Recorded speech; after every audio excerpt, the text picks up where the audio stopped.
रायबरेली के लालगंज कोतवाली क्षेत्र में पुलिस कस्टडी में दलित युवक की मौत का मामला अब तूल पकड़ता जा रहा है। राजनीतिक रूप लेता हुआ नजर आ रहा है दलित युवक की मौत का मामला। पीड़ित परिजनों से मुलाकात करने जा रहे बसपाइयों को बछरावा पुलिस ने लिया हिरासत में। लालगंज कोतवाली क्षेत्र में दलित युवक की पुलिस कस्टडी में हुई मौत मामले में परिजनों ने लगाया था आरोप। परिजनों से मुलाकात करने जा रहे थे बसपाई। लॉ एंड ऑर्डर बरकरार रखने के लिए की गई गिरफ्तारी। बसपाइयों को डाक बंगले में किया गया नजरबंद। युवक की मौत मामले में कोतवाल सहित 2 दरोगाओं पर गिरी थी निलंबन की गाज। गया चरण पूर्व बसपा मंत्री व उनके साथ लखनऊ विधानमंडल के पूर्व विधायक भीमराव अंबेडकर इटावा के साथ कई बसपाइयों को किया गया गिरफ्तार। लालगंज पीड़ित परिवार से मिलने जा रहे थे सभी बसपाई। और क्या आदेश हुआ? रायबरेली जनपद के थाना लालगंज के अंतर्गत एक गांव है जो बैजोपुर के नाम से जाना जाता है, और जो हैबिटेशन है, मूल गांव जो है जिसका ये अंश है, उस गांव का नाम बेहटा के नाम से जाना जाता है। 26 तारीख से एक मोटरसाइकिल की चोरी के शक में लगभग थाना लालगंज की मुकामी पुलिस ने लगभग 15-20 लोगों को बारी बारी से पकड़ा, बैठाया और किन्हीं कारणोंवश उनको छोड़ते गए। लेकिन 26/27 की रात एक सोनू सनाम बहादुर नाम के अनुसूचित जाति के लड़के को रात में पकड़ करके थाने ले आए और उसे यह कहा कि भाई तुम्हारा छोटा भाई जो है सबके घेरे में, उसको बुलाओ, अगर उसको वो थाने नहीं आएगा तब तक हम नहीं छोड़ेंगे। सुबह यानी 27 अगस्त को सुबह ही सोनू का छोटा भाई मोहित उर्फ मोनू अपनी तरफ से थाने पहुंच गया। जो जनचर्चा है और मीडिया के द्वारा जो बताया गया है कि 26 तारीख से 30 तारीख के बीच में पुलिस प्रताड़ना और उसके साथ अमानवीय दुर्व्यवहार किए जाने से उसकी मृत्यु हो गई। मोनू की मृत्यु पुलिस थाने के परिसर के अंदर ही हो गई। पुलिस ने अपना तमाम अन्य उच्चाधिकारियों से मिलकर के उस मामले को रफा दफा करने के लिए अस्पताल में एडमिट कराया। सीएससी लालगंज के बाद बीएससी रायबरेली में उसका इलाज कराया और पोस्टमार्टम करा दिया।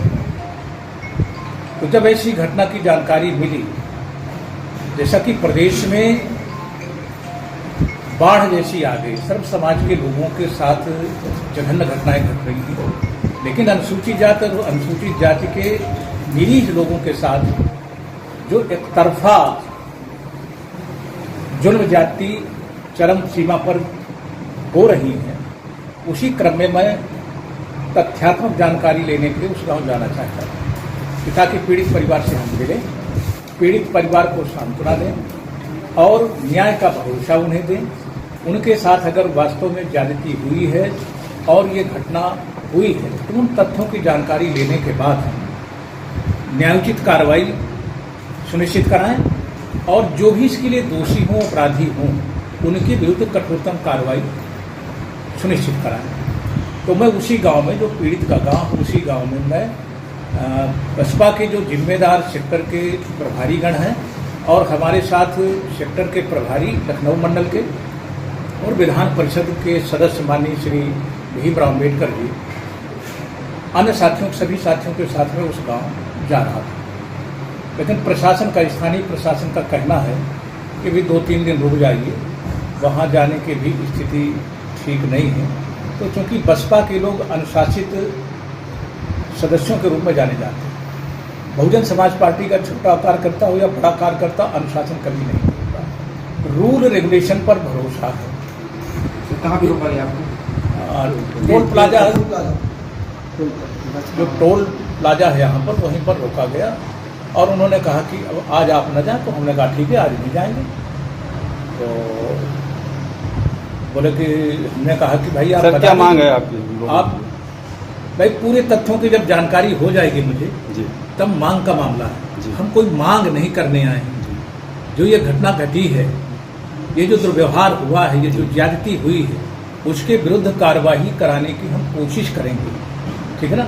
मांग हमारी कुछ नहीं, ये मांग नहीं कि जैसे कांग्रेस की तरह, समाजवादी पार्टी की तरह हम मीडिया के सामने चिल्लाएं चीखें कि इतना पैसा दे दिया जाए, वो पैसा दे दिया जाए, ये कर दिया जाए, वो कर दिया। एक व्यक्ति की अगर हत्या कर दी जाए उसका मूल्य नहीं होता है, पैसे से नहीं तोला जा सकता है। एक मानववध है और ऐसा मानववध कि जिनको जिम्मेवारी कानून की हिफाजत की दी गई है, जब अपराधियों की भूमिका वो निभाएं तो इससे बड़ा अपराध क्या हो सकता है। तो जो रूल्स रेगुलेशन, जो एक्ट हैं, जो आईपीसी है, उसके तहत जो अपराध बनता है, अपराध करने वालों के विरुद्ध कार्रवाई होनी चाहिए, कठोर कार्रवाई होनी चाहिए, ताकि ये मैसेज जाए आम जनता में। जो भय और असुरक्षा का वातावरण है, आम जनता में जाए कि सरकार जनता के प्रति चिंतित है। लेकिन लग नहीं रहा। सरकार के ढुलमुल रवैये के कारण पूरे प्रदेश में एक हर तबके के साथ, कोई अनुसूचित जाति, पूरे प्रदेश में असुरक्षा का वातावरण है। और जो प्रशासन की भूमिका है, जो सरकार की भूमिका, जो दायित्व है, कर्तव्य, उससे हट करके जो काम किया जा रहा है, उसकी वजह से भय, दहशत और असुरक्षा का वातावरण आम जनता है। इसलिए मैं आया था और मीडिया के साथियों से मेरा ये था कि मैं जब जाऊंगा तो मीडिया के साथी भी बताएंगे, उनकी जानकारी में होगा, क्योंकि जो स्थानीय लोग होंगे उन्होंने बताया होगा, उन लोगों ने मीडिया में इस तरह की खबरें छापी। तो चूंकि अभी तथ्यों की जानकारी नहीं है मुझे, घटनास्थल पर मैं नहीं पहुंचा हूं। जैसे ही मैं घटनास्थल पर जाता हूं, वास्तविक तथ्यों की जानकारी आ जाती। तथ्यों के अनुरूप हम अग्रेतर रिपोर्ट भेजेंगे संबंधित को और कार्रवाई कराने की कोशिश करेंगे, ताकि पीड़ित परिवार को वाजिब न्याय मिल सके।